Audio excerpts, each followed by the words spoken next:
Hey guys, it's Brendan the Paleo Dude, and I'm back with another Jurassic World figure review. Today we'll be taking a look at the battle damaged Gallimimus from the Dinorivals toy line back in 2019. And it's crazy that these were still on shelves here. I got a Gallimimus like this a couple weeks ago, and my mom actually found this one at Walmart locally and Edmonton. We've got loads of Walmarts here, but a few of them people don't really shop at, so they have these old figures from past lineups just sitting around. So usually I like to hit Walmarts on the outskirts of Edmonton and find stuff like this. This guy was on sale from $18 to $9, which is a crazy steal up here.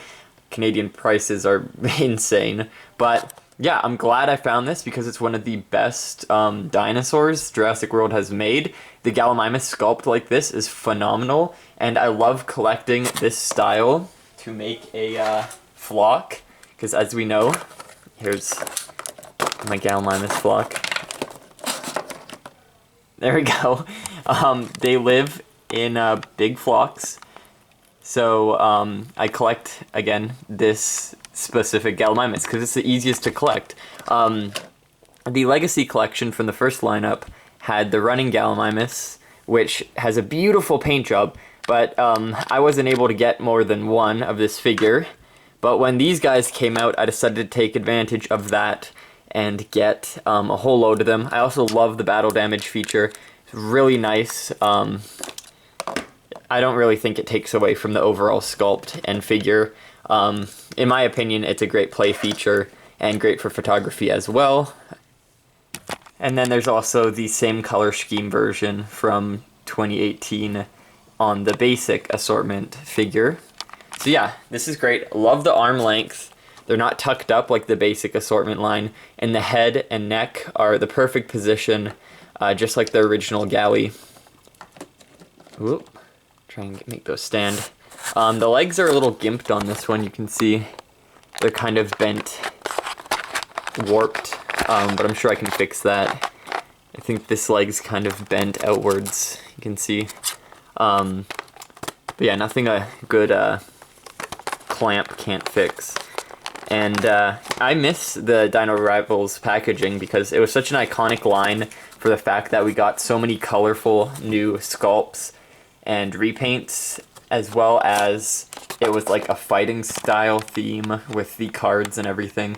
I thought that was pretty neat. The battle damage figures do not come with cards, and this assortment in particular only came out in certain parts of the world, hence why it's so rare. So the Proceratosaurus, Herrerasaurus, and monolophosaurus were also a part of this lineup. This guy was a repackage of the 2018 version of the battle damage Gallimimus. I think that came out alongside the Yellow Raptor and the Pteranodon, I think. But no, regardless, it is a beautiful figure, and yeah, I'm glad to have another one. The last one I bought I kept in package because I actually have the battle damage version in original packaging as well that I kept because I found that at a Walmart somewhere in the Rocky Mountains, between BC and Alberta, and I was surprised, so I picked that one up. So now I have, like, what is this now? 4, 5, 6 of them, 2 of which are in package, and I will be keeping them that way. Because, I don't know, I just like to have at least one figure from each lineup in package. I keep the boxes regardless, but it's nice to have the figures in package for a few of them. I think that's pretty cute and nostalgic. I like looking back at the figures in packaging.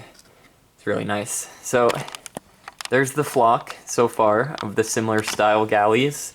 You can see the striping actually goes from the top of their head there all the way down the neck, down the back, and then at the hips it becomes a single triangular shape. Kind of like I don't know, a rocket top? What shape is that? Anyways, so it stops, but then on the tail, it continues with a thick band, and then some periodic striping, kind of zebra-like. They fuse a bit on certain parts, but that looks really nice. And I love the variation on the battle damage. You can see on this battle damage it only goes down part way, but on other ones it goes down halfway. And there's so much variation to this figure for some reason, with different heaviness of paint job and different shades of the paint job. Just very minute details on the pattern placement as well. And I think that's pretty cool. It gives them individuality, and I really just enjoy the fact that you can see the individuality in them, kind of like animals in nature. So you can see the darker and lighter paint job, and then how the patterns vary a bit on the neck and stuff. So that's pretty cool. And I guess I'll just sauce you the scan code. It's the same as the 2018 version, so they never actually gave it a Dinorivals scan code. They just gave it the normal scan code, which is pretty interesting. I actually bought it. I bought one for the purpose of checking out if it was a Dinorivals scan code or not, because I was unsure. And oh, here's the other one. And then I had found one actually at a used toy shop, so I bought that one as well. And then I already had the previous one, so I wound up with 3. And then I got another one on sale. See in the back. So yeah, no, that one I'm going to keep in package. I probably should have included it in the thumbnail. Whoops. But yeah, no. Hope you guys enjoyed this little review on these Galley figures. Usually not what I tend to review. Older figures don't get too much, popularity in videos and stuff, but since it was on sale, I thought I would share with you this little score and do the briefest of overviews. Actually, I'm not going to end it here. Might as well continue a little longer. I want to show off the arms and the other articulated features of this figure. Oh my god. So the neck has a really nice range of motion. You can have it eating off the ground, which the new Gallimimus figure has a cool feature. It's the same mold and everything, where you can make it eat, which is actually pretty cute. I like that.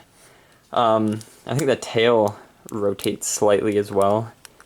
And then the battle damage feature, you just kind of poke it with your finger and it reveals the muscle. You can see there's like a slash through the muscles into like the inner layer, which is pretty cool. I don't know what you call that, the second layer of muscles underneath. Looks like a pretty nasty wound. I love the arm ball joints, how you can, I don't know, mating display or something like ostriches do.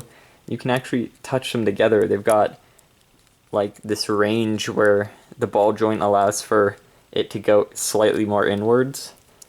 Love the arm length. And then you can see the legs are very long. They're not bent or anything like on the basic figure. It's more of a standard stationary pose. And it offers for a wide range of different positions as well. So you can have variation among the group when doing photos and stuff. And they stand pretty well in each position you put them in. And have the neck up on that one and then down. Whoa. So yeah, I'm hoping they do more Gallimimus in this style, so we can do like a green flock as well. Not just have the one type of figure, maybe they can do a basic figure release in this color. I know Darius comes with a green Galley, but I have yet to... I kind of forget what that green figure has on it.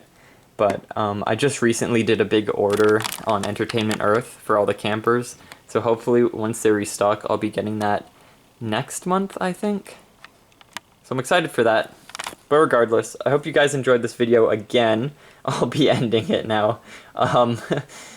Yeah, and if you want to see more of these videos, you can check out my Jurassic World reviews playlist, where I think one of my first ever reviews was on this lineup. I'll probably link it at the end of this video if you're, wanting to see it and don't want to dig too deep for it.